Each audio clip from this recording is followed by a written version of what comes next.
Hello everyone, I'm Priya Nayak and you are most welcome on Education Pill. तो ये हमारी CUET PG English literature की जो preparation series चल रही है, आज हम उसका सेकंड लेक्चर करने जा रहे हैं।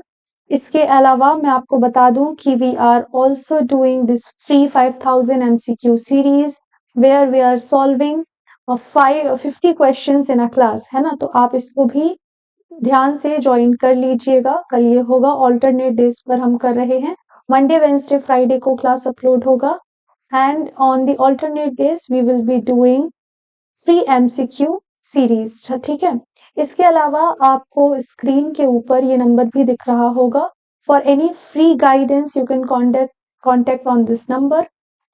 ध्यान से टेलीग्राम ग्रुप को जरूर ज्वाइन कर लीजिएगा। इसका जो लिंक है वो आपको हमारे डिस्क्रिप्शन बॉक्स में मिल जाएगा।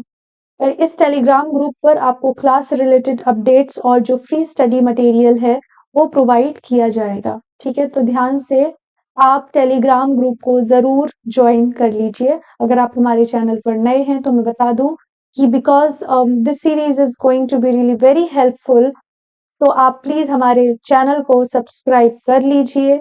अगर आपको हेल्पफुल कंटेंट लगे तो लाइक कर दिया कीजिए और फीडबैक भी जरूर दें।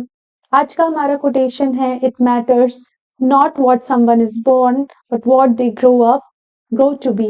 राइट। तो ये मैटर नहीं करता है कि आपका जन्म कैसे हुआ है, मैटर ये करता है कि आप आगे जाकर क्या बनते हैं। ये जो कोटेशन है, it is from J.K. Rowling, the famous writer who has written Harry Potter and series। ठीक है, तो चलिए अब वक्त जाया ना करते हुए हम लोग बढ़ते हैं हमारे प्रीवियस क्वेश्चंस की ओर। जैसा कि मैं बता दूं कि हम अपने लेक्चर के साथ साथ डेली 5 MCQs भी सॉल्व कर रहे हैं। तो पिछली क्लास में मैंने जो 5 MCQ दिए थे, पहले हम उनका आंसर देखते हैं। इसके बाद हम अगले जो हमारा आज का क्लास है उसके तरफ बढ़ेंगे। ठीक है, चलिए। तो पहला क्वेश्चन जो है वो था कि which epic poem is a significant literary work from the Anglo Saxon period. A Canterbury Tales, sir Gawain and the green knight, Beowulf और ले मॉर्टेडी अर्थर। तो देखिए, ये था बेओवुल्फ, है ना। इट वाज सी बेओवुल्फ, हमने क्लास में भी डिस्कस किया था। ठीक है, अब आते हैं हम दूसरे क्वेश्चन की तरफ और हमारा सेकंड क्वेश्चन है, what important event marked the end of the Saxon period England. A Norman conquest, B Viking invasion, C battle of Stamford Bridge और is it D battle of Hastings. तो इसे भी हम लोगों ने पढ़ा था। ये है नॉर्मन कॉन्क्वेस्ट जो कि 1066 AD में हुई थी। इसके बाद एंग्लो सैक्सन पीरियड जो है उसका एंड हो जाता है ना। क्वेश्चन नंबर 3 था कि who was the famous Anglo Saxon king known for his code of laws. So he was none other than Alfred the Great. मैंने आपको बताया था कि ये एंग्लो सैक्सन पीरियड में और ओल्ड इंग्लिश पीरियड में इनकी बहुत ही अहम भूमिका थी।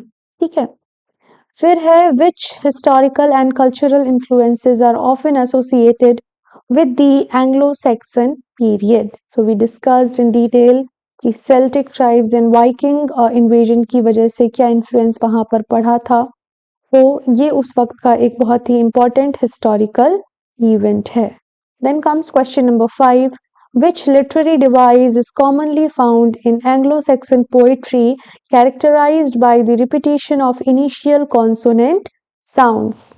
तो ये तो alliteration है, काफी आसान सवाल था। बाकी आपको ये पता होना चाहिए कि alliteration जो है उसकी starting यहीं से हो गई थी। ठीक है, अब बढ़ते हैं हम लोग हमारे आज के क्लास की तरफ।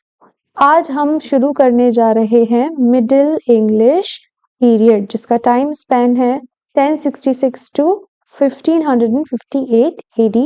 इसे 3 पार्ट्स में डिवाइड किया गया है। जैसे कि आप जानते हैं, मिडिल इंग्लिश पीरियड के सबसे प्रोमिनेंट राइटर जो हैं वो थे जियोफ्रे चौसर। उन्हीं के नाम पर हमने इसको डिवाइड किया है। पहला है बिफोर चौसर, जिसका टाइम पीरियड है 1066 टू 1300 AD, फिर है एज ऑफ चौसर जिसका टाइम पीरियड है 1300 टू 1400 AD, एंड फिर है एज ऑफ रिवाइवल जिसका टाइम पीरियड है 1400 टू 1550 AD। ठीक है, तो आज हम बिफोर चौसर को पढ़ने जा रहे हैं। काफी छोटा सा एज है ये, बट इसके कुछ राइटर्स हैं which are important and you must know about them. पहले देख लेते हैं हिस्टोरिकल बैकग्राउंड। अब हमारे पिछले क्लास में हम लोग ने डिटेल में पढ़ा कि कैसे ब्रिटॉन्स रहते थे, फिर जर्मनिक ट्राइब्स आई और एक मिक्स ऑफ कल्चर हो गया, क्रिश्चियंस, पैगन्स सब लोग साथ में रह रहे थे। काफी सारे वॉर होते हैं, England was at constant war, and इसीलिए हम ओल्ड इंग्लिश पीरियड को डार्क एज भी कहते हैं, राइट। फिर इसके बाद होता है सबसे बड़ा युद्ध, जिसके बाद वो पूरा एज ही खत्म हो जाता है और एक नए एज की शुरुआत होती है, और वो थी नॉर्मन कॉन्क्वेस्ट। नॉर्मन, ये नाम नॉर्मेंडी से निकला है। नॉर्मेंडी इज इन फ्रांस, ठीक है। तो होता क्या है कि ड्यूक ऑफ नॉर्मेंडी जो थे, जिनका नाम था विलियम द कॉन्करर, वो हमारे इंग्लैंड के उस वक्त के किंग हैरल्ड टू को बैटल ऑफ हेस्टिंग्स में हरा देते हैं, और इसके बाद शुरुआत होती है नॉर्मन, एंग्लो नॉर्मन पीरियड की। ठीक है, तो 1066 AD के बाद जो टाइम पीरियड शुरू होता है उसे हम एंग्लो नॉर्मन पीरियड कहते हैं। ठीक है, चलिए अब इस टाइम पीरियड पर क्या हो रहा था, क्योंकि जो कब्जा करता है वो दिखाना चाहेगा कि हम कितने पावरफुल हैं, और वो दिखाने के लिए वो हर जगह अपने शासकों को दे देगा। जैसे कि जब ब्रिटिशर्स भारत में रूल करने आए, उन्होंने जो अच्छी अच्छी पोजीशंस थी जॉब की, उन पर ब्रिटिशर्स को रखा और छोटी पोजीशंस पर इंडियन को। बिल्कुल वैसे ही इन लोगों ने क्या किया, जो यहाँ से लोग आए थे, फ्रांस से लोग आए थे, यहाँ के डिग्निटरीज को सारी की पोजीशंस दे दी। इंग्लिश सोसाइटी में सारी की पोजीशंस नॉर्मन्स को दे दी गई, और इस वक्त काफी अच्छे अच्छे आर्किटेक्चरल बिल्डिंग्स का भी निर्माण हुआ, जिसमें से इन्होंने बेसिकली कैसल्स बनवाने पर काफी फोकस किया। और सबसे इम्पोर्टेंट जो है वो है टावर ऑफ लंदन। तो टावर ऑफ लंदन को इन्हीं लोगों के द्वारा बनाया गया था। फिर एक बहुत ही की फीचर था कल्चरल अमलगमेशन, क्योंकि अगर डिफरेंट पीपल आपके साथ आकर रहने लगेंगे, उनका कल्चर भी आप में मिक्स हो जाएगा। बिल्कुल ऐसे ही जो नॉर्मन्स थे वो अब क्योंकि एंग्लो सैक्सन ट्रेडिशन में मिक्सअप होते जा रहे थे, तो उनका पहनावा, रहन सहन, बोलचाल की भाषा, सोशल, पॉलिटिकल, लिंग्विस्टिक, हर तरीके से क्या हो रहा था, ब्लेंडिंग हो रही थी, मिक्सिंग अप हो रहा था, और एक दूसरे का जो इन्फ्लुएंस है वो तेजी से एक दूसरे के ऊपर बढ़ रहा था। मतलब जो नॉर्मन्स थे, they were getting influenced by the Anglo Saxon traditions, और वो अपनी चीजें भी इनके ट्रेडिशन में ऐड ऑन करते जा रहे थे। अब जैसे कि मैंने बताया कि जब दो ट्राइब्स, दो तरह के लोग साथ में रहेंगे, उनमें अलग अलग तरीके का डेवलपमेंट होगा, पहनावे में उनका मतलब बदलेगा, भाषा बदलेगी। तो सबसे इम्पोर्टेंट यहाँ पर लैंग्वेज डेवलपमेंट भी था, क्योंकि फ्रांस रूलर बन चुका था। तो क्या हुआ कि एंग्लो फ्रेंच इस टाइम पीरियड की ऑफिशियल लैंग्वेज बन जाती है, क्योंकि इंग्लैंड में अब शासन फ्रांस का हो चुका है। फ्रांस का जो किंग है, Duke of Normandy William the conqueror, अब क्योंकि वो यहाँ पर शासन कर रहे हैं, तो होता क्या है कि एंग्लो फ्रेंच इस वक्त की ऑफिशियल लैंग्वेज बन जाती है। तो ऐसे समझ लीजिए, ओल्ड इंग्लिश में जब मिली फ्रेंच तो बन गई हमारी मिडिल इंग्लिश भाषा। कैसल्स एंड आर्किटेक्चर में बस आप यही याद रखिएगा कि वैसे तो इन्होंने काफी सारे कैसल्स बनवाए, but the most famous was the tower of London. इसके अलावा ये जो एज था ये इसीलिए भी इम्पोर्टेंट था क्योंकि इस वक्त पर स्कूल्स एंड कॉलेजेस को भी सेटअप किया गया। Schools and colleges were set up all over the England. ठीक है, इसके बाद आता है मैग्ना कार्टा। जैसे कि हमारे देश को चलाने के लिए, हमारी डेमोक्रेसी को चलाने के लिए हमारे पास कॉन्स्टिट्यूशन है, संविधान है, बिल्कुल वैसे ही ये जो मैग्ना कार्टा है ये सेट ऑफ रूल्स था, ठीक है, सेट ऑफ रूल्स जो कि उस वक्त जो राजा का शासन चल रहा था उसे चलाने में मदद करने वाला था। तो ये इम्पोर्टेंट है मैग्ना कार्टा 1215 वाला, बिकॉज इसको किंग जॉन ने साइन किया था। एंड ये जो मैग्ना कार्टा था, it became a foundational document for constitutional development, ठीक है। तो एक तरीके से किसी भी चीज को अगर आपको चलाना है, किसी देश को, किन्हीं लोगों पर अगर आप शासन करना चाहते हो, तो मान लो कि हमारे देश के प्रेसिडेंट बोल दें कि ये होगा और हम ऐसे वर्क करेंगे, तो क्या चल जाएंगी चीजें? नहीं, एक रिटन होना चाहिए। तो समझ लीजिए मैग्ना कार्टा बस वही रिटन डॉक्यूमेंट था, ठीक है। इसके अलावा इस टाइम पीरियड पर दो बहुत ही सिग्निफिकेंट यूनिवर्सिटीज का स्टेब्लिशमेंट हुआ था, दो बहुत ही इंपॉर्टेंट यूनिवर्सिटीज का स्टेब्लिशमेंट हुआ था। फर्स्ट वॉज ऑक्सफोर्ड, 1096 AD में इसका एस्टेब्लिशमेंट हुआ था, and the second one was Cambridge which was established in 1209 AD, ठीक है। और लंदन जो है वो एजुकेशनल हब बन गया। जैसे कि अगर किसी को यूपीएससी की तैयारी करनी है तो लोग दिल्ली भागते हैं, अगर गवर्नमेंट एग्जाम्स की करनी है लोग प्रयागराज जाते हैं। बिल्कुल वैसे ही, क्योंकि स्कूल्स खुल रहे थे, यूनिवर्सिटीज खुल रही थी, और मोस्ट ऑफ द थिंग्स जो हैं वो लंदन का पार्ट बन रही थी। इसीलिए अगर उस टाइम पीरियड पर कोई सोचता था कि मुझे करियर बनाना है, तो लोग सीधे लंदन निकल जाया करते थे। So London became an educational hub. अब बात कर लेते हैं हम इस टाइम पीरियड के सबसे इम्पोर्टेंट वर्क्स की। तो फर्स्ट है चेंसन डी गेस्टे।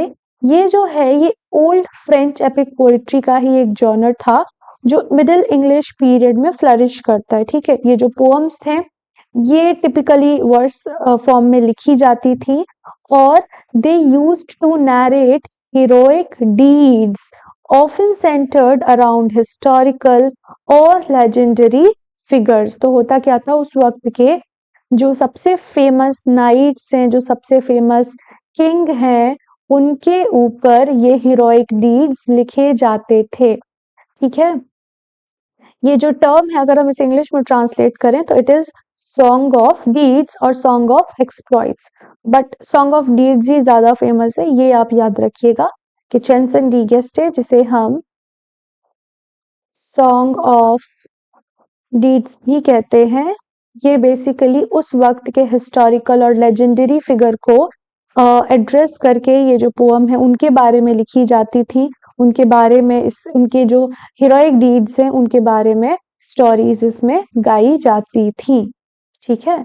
फिर उसके बाद आता है अर्थुरियन लेजेंड्स। अर्थुरियन लेजेंड्स जैसे कि इसके नाम से ही पता चल रहा है, ये वो स्टोरीज हैं, मिडाइवल स्टोरीज हैं which were basically about King Arthur, his knights and the quest for holy grail. Holy grail उस लाइक बाउल को कहा जाता है जिसमें क्राइस्ट ने अपना लास्ट सपर लिया था, है ना, अपना लास्ट डिनर लिया था। तो ये उतना ज्यादा प्रोमिनेंट नहीं था, बट मोस्टली किंग अर्थर और उनके जो नाइट्स हैं इन्हीं के अराउंड इनकी जो स्टोरीज हैं वो रहती थी।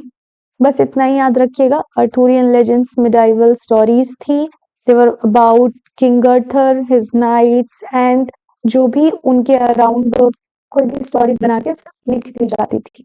तो अर्थुरियन लेजेंड्स ही इसका की एलिमेंट्स है। इसके बाद है वेस का रोमन डी ब्रट। वेस जो है वो मिडाइवल पीरियड के एक राइटर थे, और इनका एक ही वर्क फेमस है, ये एक मिडिल फ्रेंच पोएम थी। ये उस वक्त की जो ब्रिटेन की हिस्ट्री है उसकी कहानी सुनाती है, और जब ये कहानी उसमें लिखी गई है तो उसमें अर्थोरियन लेजेंड्स भी हैं, उसमें कुछ हिस्टोरिकल बातें भी बताई गई हैं, ठीक है। बस इतना याद रखना है। बेस का वर्क है रोमन डी ब्रट, ये एक फ्रेंच मिडिल फ्रेंच पोएम है, और ये हमें हिस्ट्री ऑफ ब्रिटेन के बारे में बताती है। ठीक है, चलिए इसके बाद है दी ऑर्म्यूलम। दी ऑर्म्यूलम जो है ये एक important middle English religious text है। इसमें आपको बस नोट्स में क्या लिखना है, दी ऑर्म्यूलम आगे लिख लीजिएगा that it was a religious text, और जैसे कि नाम से पता चल रहा है it was attributed to Orm. हालांकि इनके बारे में बहुत ज्यादा डिटेल नहीं मिलती है, बट एटलीस्ट आपको ये पता होना चाहिए कि ये वर्क मिडिल इंग्लिश पीरियड का वर्क है। ठीक है, इसके बाद है लेमन्स ब्रट। अभी हम लोगों ने थोड़ी देर पहले देखा वेस्ट ने एक वर्क लिखा था ब्रट, बस उसी का एक अपना वर्जन लेमन लिखते हैं, और ये जो लेमन्स ब्रट है ये सबसे ज्यादा इम्पोर्टेंट वर्क है इस टाइम पीरियड का। वेस्ट के ब्रट से उतना क्वेश्चन नहीं आएगा, बट लेमन्स ब्रट है या फिर ब्रट किसका वर्क है तो वहां पर लेमन से क्वेश्चन जरूर आता है। ठीक है, इसमें ये जो वर्क था जैसे कि हमने वेस का देखा, वेस का जो वर्क है ब्रट, उसमें ही talked about the history of Britain, about Arthurian legends. ऐसे ही यहाँ पर ये भी अर्थूरियन लेजेंड को इंग्लिश कॉन्टेक्स्ट में अडेप्ट करके अपना जो वर्क है वो लिखते हैं। ठीक है, इसके बाद आते हैं रॉबर्ट मेनिंग ऑफ ब्रूने। अब ये इस टाइम पीरियड के एक इम्पॉर्टेंट पर्सनैलिटी थे। Why? Because he was the first one to write about himself. एक ऐसा समय जब लोगों को पता ही नहीं है बायोग्राफी क्या होता है, ऑटोबायोग्राफी क्या होता है, like they were doing but they did not know. Officially ये पहले व्यक्ति थे जिन्होंने अपने बारे में लिखा।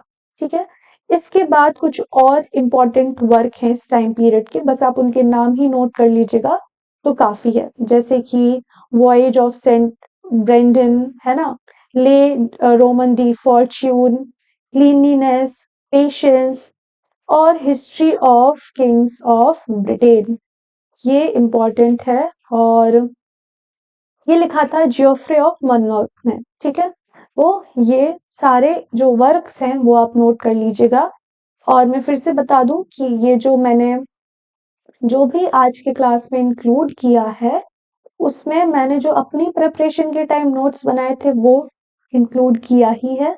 इसके अलावा अगर कोई अपडेटेड नॉलेज है किसी बुक से, किसी साइट से मुझे लगता है इम्पोर्टेंट है, तो फिर उसे भी मैंने इंक्लूड किया है। आप बेफिक्र होके अपने अगर नोट्स बना रहे हैं सिस्टमैटिक एंड ऑर्गेनाइज्ड वे में तो आप इसे नोट डाउन कर सकते हैं। ठीक है, चलिए अब डिस्कस करते हैं आज के क्वेश्चंस, और आपको आंसर देना है कमेंट सेक्शन में। तो पहला क्वेश्चन है, who was the leader of the Norman conquest of England in 1066? A. Harold II, B. William the Conqueror, C. Edward the Confessor, or is it D.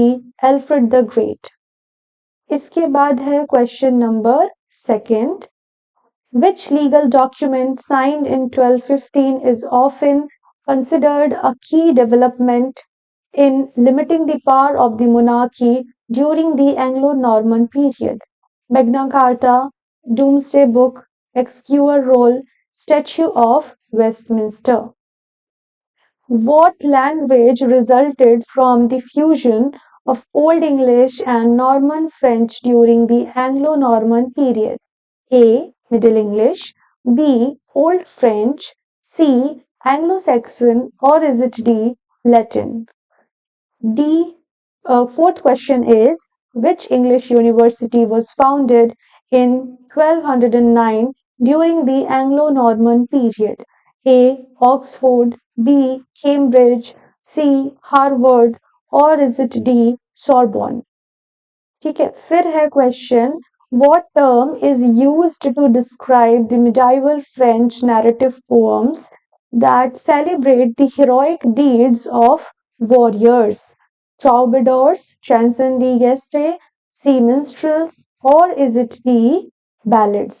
ठीक है, तो ये हैं आज के क्वेश्चन, आप लोग इनको ध्यान से करिए और अपना जो कमेंट सेक्शन है उसमें आंसर जरूर बताइए। ठीक है, अब मैं क्विकली आपको फिर से रिमाइंड करा देती हूँ that this series has just been started, and before your exam we are going to cover all the important topics along with the major authors, their major works and the literary movements and your complete syllabus, है ना?